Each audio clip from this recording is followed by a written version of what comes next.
जय श्री कृष्ण भक्तों, श्रीमद् भागवत महापुराण की भाव यात्रा 10वें स्कंद के 60वें अध्याय तक आ पहुंची है। इस अध्याय में श्री कृष्ण और रुक्मिणी जी का जो संवाद हुआ है उसकी चर्चा दी गई। सुखदेव जी कहते हैं, राजन कर्हिचित सुखमासीनम स्वतल्पस्थम जगद्गुरुम पतिम पर्यचरत भैष्मी व्यजनेन सखी जनैः। अर्थात एक दिन समस्त जगत के परमपिता और ज्ञानदाता भगवान श्री कृष्ण रुक्मिणी जी के पलंग पर आराम से बैठे हुए थे। रुक्मिणी जी सखियों के साथ अपने पतिदेव की सेवा कर रही थी, पंखा चल रही थी। जो सर्वशक्तिमान भगवान खेल खेल में इस जगत की रचना, रक्षा और संहार करते हैं, वही अजन्मा प्रभु अपनी बनाई हुई धर्म मर्यादाओं की रक्षा करने के लिए यदुवंश में अवतीर्ण हुए। रुक्मिणी जी का महल बड़ा ही सुंदर था। अनेक प्रकार के चंदवे मोतियों से बनी हुई लड़ियों की झालरें लगी थी। बेला चमेली की फूल और हार महक रहे थे। सुंदर सुंदर झरोखों की जालियों में से चंद्रमा की शुभ्र किरणें महल के भीतर छिटक रही थी।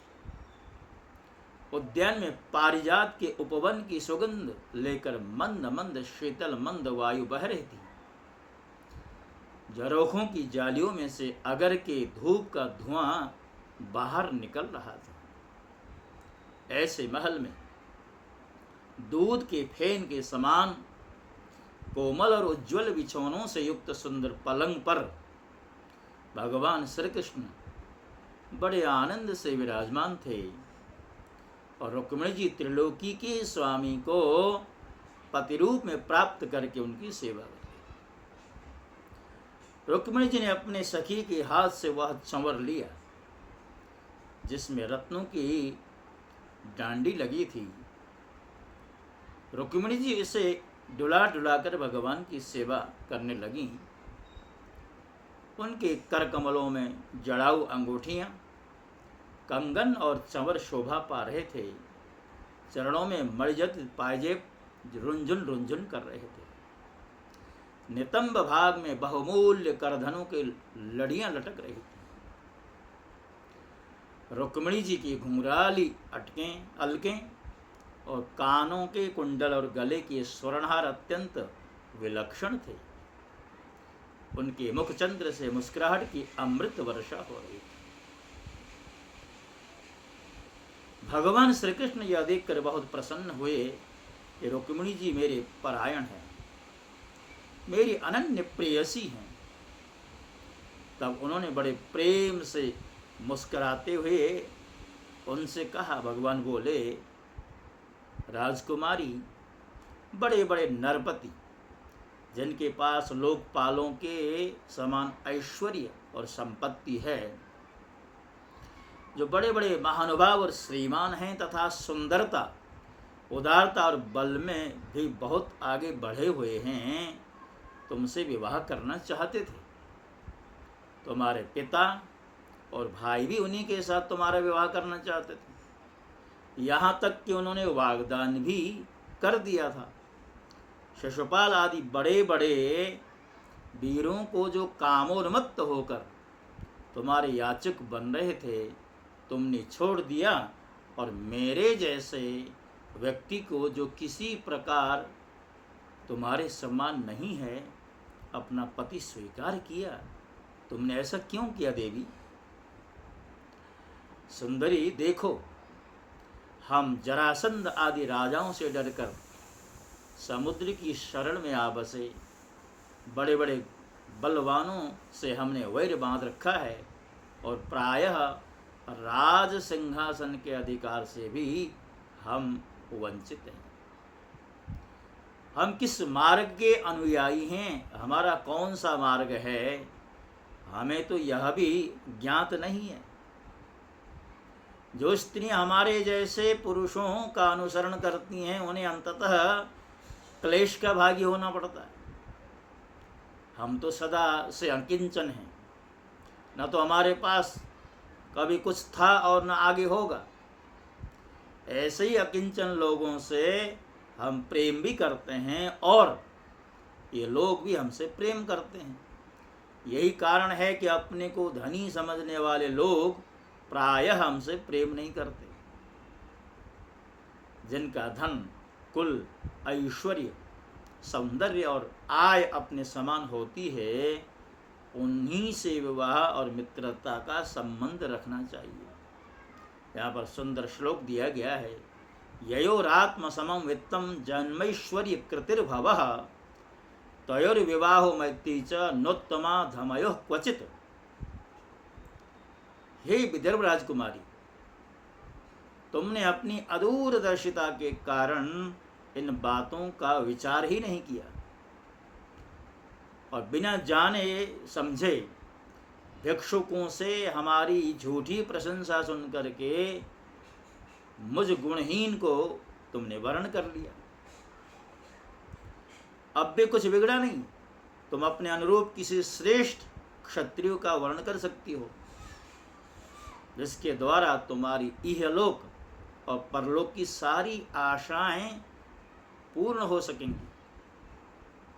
तुम जानते ही हो कि शिशुपाल, शाल्व, जरासंध, दंतवक्त्र आदि नरपति और तुम्हारा बड़ा भाई रुक्मी सभी मुझसे द्वेष करते हैं। हे कल्याणी, वे सब बौल पौरुष के मत से अंधे हो रहे थे, अपने सामने किसी को कुछ नहीं समझते थे। उन दुष्टों का मान मर्दन करने के लिए मैंने तुम्हारा हरण किया था और कोई दूसरा कारण नहीं था। निश्चय ही हम उदासीन हैं, हम स्त्री, संतान और धन के लोलुप नहीं, निष्क्रिय और देह गेह से संबंध रहित दीप शिखा के समान साक्षी मात्र है। हम अपने आत्मा के साक्षात्कार से ही पूर्ण काम है। सुखदेव जी कहते हैं, राजन, भगवान श्री कृष्ण के क्षण भर के लिए भी अलग न होने के कारण रुक्मिणी जी को यह अभिमान हो गया था कि मैं इनकी सबसे अधिक प्यारी हूं। इसी गर्व की शांति के लिए इतना कहकर भगवान मौन हो गए। राजन, जब रुक्मिणी जी ने अपने परम प्रियतम पति त्रिलोकेश्वर भगवान की यह प्रिय वाणी सुनी, जो पहले कभी नहीं सुनी, हृदय धड़कने लगा। रोते रोते चिंता के अगाध समुद्र में वे डूबने लगी, गोते खाने लगी। वे अपने कमल के समान कोमल और नखों की लालिमा से कुछ कुछ लाल प्रतीत होने वाले चरणों से धरती कुरेदने लगी। अंजन से मिले हुए काले काले आंसू केसर से रंगे हुए वक्षस्थल को धोने लगे। अत्यंत व्यथा, भय और शोक के कारण विचार शक्ति लुप्त हो गई। वियोग की संभावना से वे तत्क्षण इतनी दुर्बल हो गई कि उनकी कलाई का कंगन तक खिसक गया, केश बिखर गए, कोई वायु वेग से उखड़े हुए केले के खंभे की तरह धरती पर गिर पड़े। भगवान कृष्ण ने देखा, मेरी प्रिय सी रुक्मिणी जी हास्य विनोद की गंभीरता नहीं समझ रही और प्रेम पास की दृढ़ता के कारण उनकी यह दशा हो रही है। स्वभाव से ही परम कारुणिक भगवान श्री कृष्ण का हृदय उनके प्रति करुणा से भर गया। चार भुजाओं वाले वे भगवान उसी समय पलंग से उतर पड़े और रुक्मिणी जी को उठा लिया तथा उनके खुले हुए केश पासों को बांधकर अपने शीतल कमलों से उनका मुंह पोंछने लगे।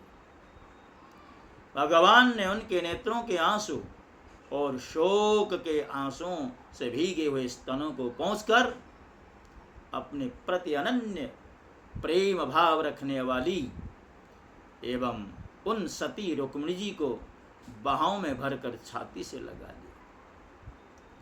भगवान श्री कृष्ण समझाने बुझाने में बड़े कुशल और अपने प्रेमी भक्तों के एकमात्र आश्रय हैं। जब उन्होंने देखा कि हास्य की गंभीरता के कारण रुक्मिणी जी की बुद्धि चक्कर में पड़ गई है, तब उन्होंने इस अवस्था के अयोग्य अपनी प्रिय से रुक्मिणी जी को समझाया। भगवान बोले, हे देवी, तुम मुझसे बुरा मत मानना, मुझसे रूठना नहीं। मैं जानता हूं कि तुम एकमात्र मेरे ही परायण हो, मेरी प्रिय सहचरी। तुम्हारी प्रेम वाली बात सुनने के लिए मैंने यह हंसी हंसी में ये बात कही थी। मैं देखना चाहता था कि मेरे यूं कहने पर तुम्हारे लाल लाल होंठ प्रणय कोप से किस प्रकार फड़कने लगते हैं। तुम्हारे कटाक्ष पूर्वक देखने से नेत्रों में कैसी लाली छा जाती और भौहें चढ़ जाने के कारण तुम्हारा मुंह कैसा सुंदर लगता है। हे परम प्रिय, हे सुंदरी, घर के काम धंधों में रात दिन लगे रहने वाले गृहस्थों के लिए घर गृहस्थी में इतना ही तो परम लाभ है। अयम ही परमो लाभो गृहेषु गृहमेदिनाम यन्नर्मैर्नीयते यामः प्रियया भीरुभाविनी। अपने प्रिय अर्धांगिनी के साथ हास परिहास करते हुए कुछ घड़ियां बीत जाया करती। गृहस्थियों के लिए यही बड़ा सौभाग्य और सुख माना गया। सुखदेव जी कहते हैं, राजन, जब भगवान श्री कृष्ण ने अपनी प्राण प्रिया को इस प्रकार समझाया बुझाया, तब उन्हें इस बात का विश्वास हो गया कि मेरे प्रियतम ने केवल परिहास में ही ऐसा कहा था। राजन, अब वे सलज्ज हास्य और प्रेमपूर्ण मधुर चितवन से पुरुष भूषण भगवान श्री कृष्ण का मुखारविंद निरखते हुए उनसे यूं कहने लगे। रुक्मिणी जी कहती हैं, हे कमल नयन, आपका यह कहना ठीक है। ऐश्वर्य आदि समस्त गुणों से युक्त अनंत भगवान के अनुरूप मैं नहीं हूँ। आपकी समानता मैं कैसे कर सकती हूँ।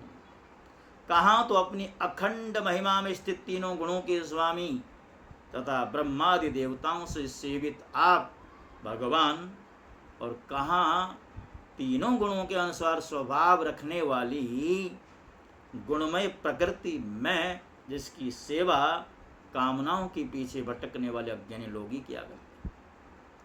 मैं आपके समान कब हो सकती। आपका यह कठिन कहना भी ठीक है कि आप राजाओं के भय से समुद्र में आज से हैं, परंतु राजा शब्द का अर्थ पृथ्वी के राजा नहीं, तीनों गुण रूप राजा हैं। मानो आप उन्हीं के भय से अंतःकरण रूप समुद्र में चैतन्य घन अनुभूति स्वरूप आत्मा के रूप में विराजमान रहते हैं। आप कहते हैं कि हमारा मार्ग स्पष्ट नहीं है और हम लौकिक पुरुषों जैसा आचरण भी नहीं करते। यह बात भी निस्संदेह सत्य है, क्योंकि जो ऋषिमुनि आपके पाद पद्मों का मकरंद सेवन करते हैं, उनका मार्ग भी अस्पष्ट ही रहता है। आपने अपने को अकिंचन बताया है, परंतु आपकी अकिंचनता दरिद्रता नहीं है। उसका अर्थ यह है कि आपके अतिरिक्त और कोई वस्तु न होने के कारण आप ही सब कुछ हैं। आपके पास रखने के लिए कुछ भी नहीं है। जगत में जीव के लिए जितने भी वांछनीय पदार्थ हैं, धर्म, अर्थ, काम, मोक्ष, उन सब के रूप में आप ही प्रकट हैं। आप समस्त वृत्तियों, प्रवृत्तियों, साधनों, सिद्धियों और साध्यों के फलस्वरूप हैं। विचारशील पुरुष आपको प्राप्त करने के लिए सब कुछ छोड़ दिया करते हैं। भगवान, उन्हीं विवेकी पुरुषों का आपके साथ संबंध होना चाहिए जो लोग स्त्री पुरुष के सहवास से प्राप्त होने वाले सुख या दुख के भशीभूत हैं, वे कदापि आपका संबंध प्राप्त नहीं कर सकते। यह ठीक है कि भिक्षुकों ने आपकी प्रशंसा की, परंतु किन भिक्षुकों ने? उन परम शांत सन्यासी महात्माओं ने आपकी महिमा और प्रभाव का वर्णन किया है, जिन्होंने अपराधी से अपराधी व्यक्ति को भी दंड न देने का निश्चय कर लिया है। मैं अदूरदर्शिता से नहीं, इस बात को समझते हुए मैंने आपका वर्णन किया है। हे सर्वेश्वर, आपकी यह बात किसी प्रकार युक्ति संगत नहीं मालूम होती कि आप राजाओं से भयभीत होकर समुद्र में आ बसे हैं, क्योंकि आपने केवल अपने सारंग धनुष के टंकार से मेरे विवाह के समय आए हुए समस्त राजाओं को भगाकर अपने चरणों में समर्पित मुझ दासी को अपनी पत्नी का दर्जा स्थान दिया है। हे प्रभु, आप कैसे रहते हैं? आप कैसे कह सकते हैं कि जो मेरा अनुसरण करता है उसे प्राय कष्ट उठाना पड़ता है? प्राचीन काल के अंग प्रथु भरत याति और गया आदि जो बड़े बड़े राजेश्वर अपना एक छत्र साम्राज्य छोड़कर आपको पाने की अभिलाषा से तपस्या करने वन में चले गए थे, वे आपके मार्ग का अनुसरण करने के कारण क्या किसी प्रकार का कष्ट उठा रहे हैं? आप कहते हैं कि तुम और किसी राजकुमार का वर्णन कर लो। भगवान, आप समस्त गुणों के एकमात्र आश्रय हैं। बड़े बड़े संत आपके चरण कमलों की सुगंध का बखान करते रहते हैं। उसका आश्रय लेने मात्र से लोग संसार के पाप ताप से मुक्त हो जाते हैं। लक्ष्मी सर्वदा उन्हीं में निवास करती है।